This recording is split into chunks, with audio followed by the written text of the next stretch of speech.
Welcome to 10-Minute Messages.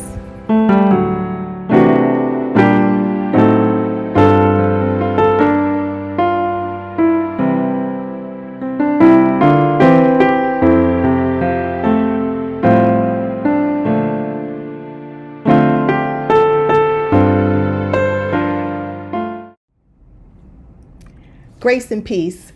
I am Kimberlee or Kaylee Johnson, the ministry leader for the Fellowship of Women-Clergy, and welcome to 10-Minute Messages. We encourage you to log on Tuesdays at 10 a.m.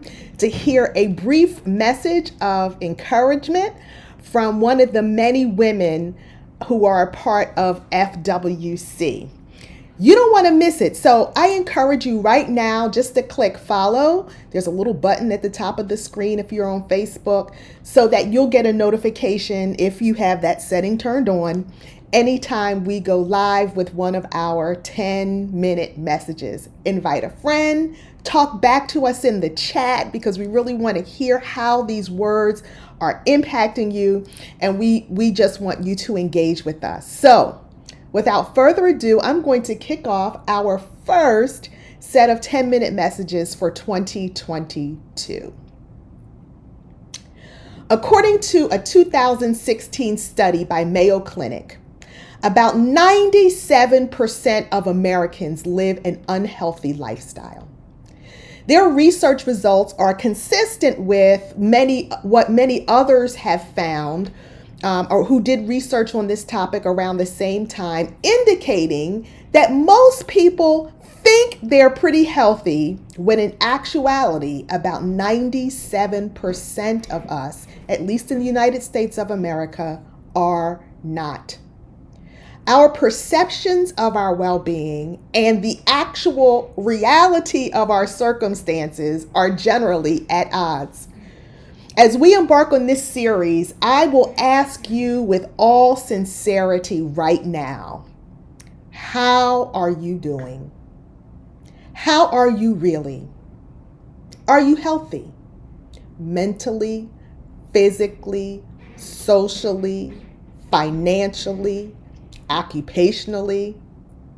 And by health, I refer to your functionality, your state of well-being, your ability to reach your full potential in the various areas of your life. Once you're able to honestly answer that question, you'll be able to receive this short meditation I'm going to offer today based on John chapter 5.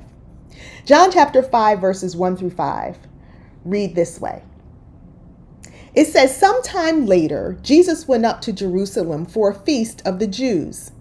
Now there is in Jerusalem near the sheep gate a pool, which in Aramaic is called Bethesda, and which is surrounded by 5 covered colonnades. Here a great number of disabled people used to lie: the blind, the lame, the paralyzed.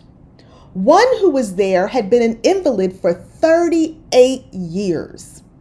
When Jesus saw him lying there and learned that he had been in this condition for a long time, he asked him, here's the question, do you want to get well? Sir, the invalid replied, I have no one to help me into the pool, and when the water is stirred, while I am trying to get in, someone else goes down ahead of me. Then Jesus said to him, get up, pick up your mat, and walk. At once the man was cured. He picked up his mat and walked. The day on which this took place was a Sabbath. I want you to picture this setting here in Jerusalem at a place, at a pool called Bethesda, surrounded by colonnades or porches. He's at this sheep gate. It's stinky and smelly, right? Because there are sheep who are being brought into the city, and you have people there who are ill, sick folk.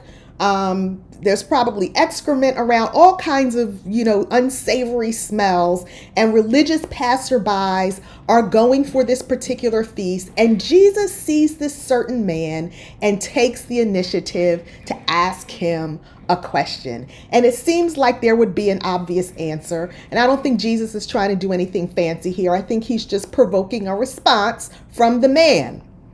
Do you want to be well? The man did want to be physically whole. That's why he's at the pool. The fact that he showed up, that he managed to get that far, shows some effort on his part. But there's still another step, at least as he imagined it. A step that was required for him to achieve his goal of wellness.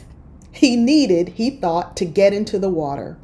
According to verse 7, it was his understanding that in order to receive healing, he had to be in the pool at a time when the waters were stirred. And because he has a disability, he needs help into the pool.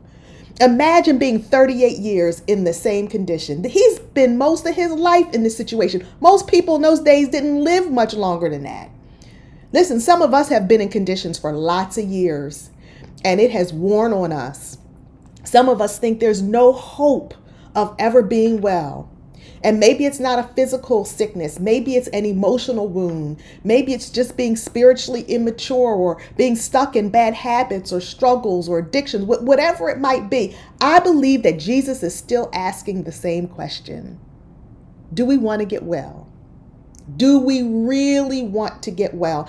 And if so, how are we going to get there? Are we so used to, satisfied with, stuck in, defeated by our current situations, bad habits, setbacks, personal struggles, that we've lost hope for getting well? Jesus says, what do you want? Now he thinks Jesus is going to help him get into the water. He indirectly asks for Jesus' help.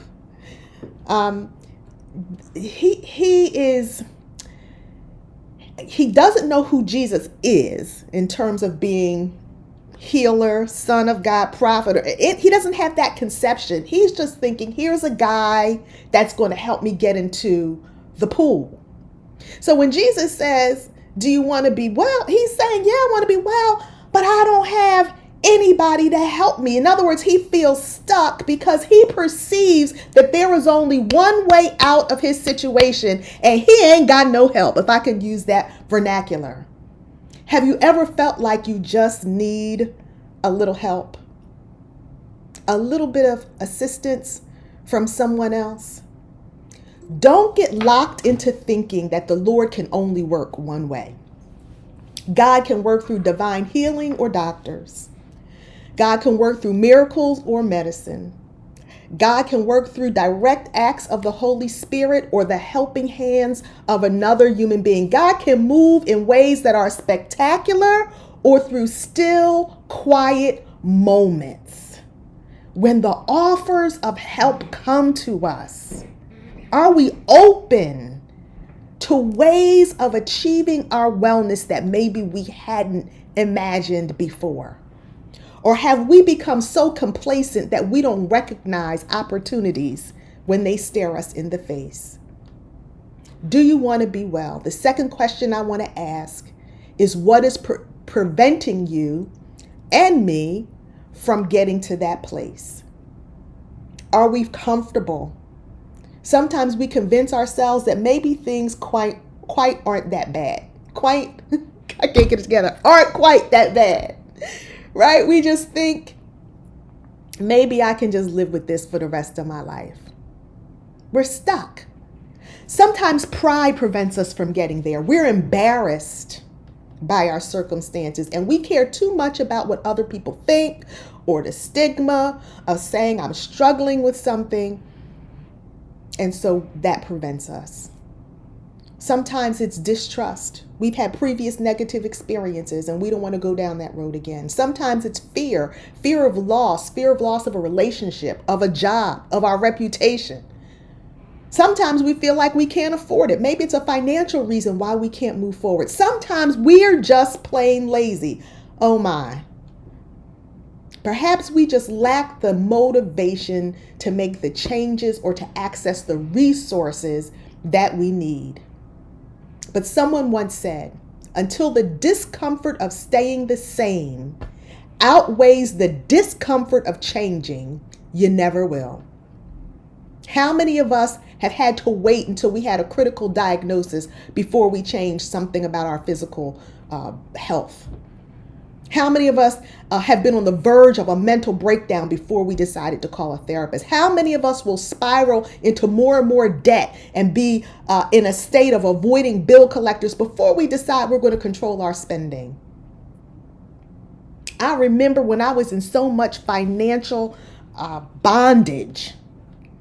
It was miserable, but I kept putting expenses on credit cards because I wanted to make myself feel good, just making my situation worse. I finally decided if I had to eat peanut butter and jelly sandwiches every day, I was going to tackle that problem. And lastly, what are you willing to risk by staying in your same situation? Your health, your happiness, your life, your peace of mind, your family. Today I'm putting out an SOS, Save Ourselves. For this series of 10-minute messages, we're going to provide you with encouragement, with resources, with some challenges along the way, so that we can move from a state of just getting by to being whole and healthy persons, the people God created us to be. Blessings to you.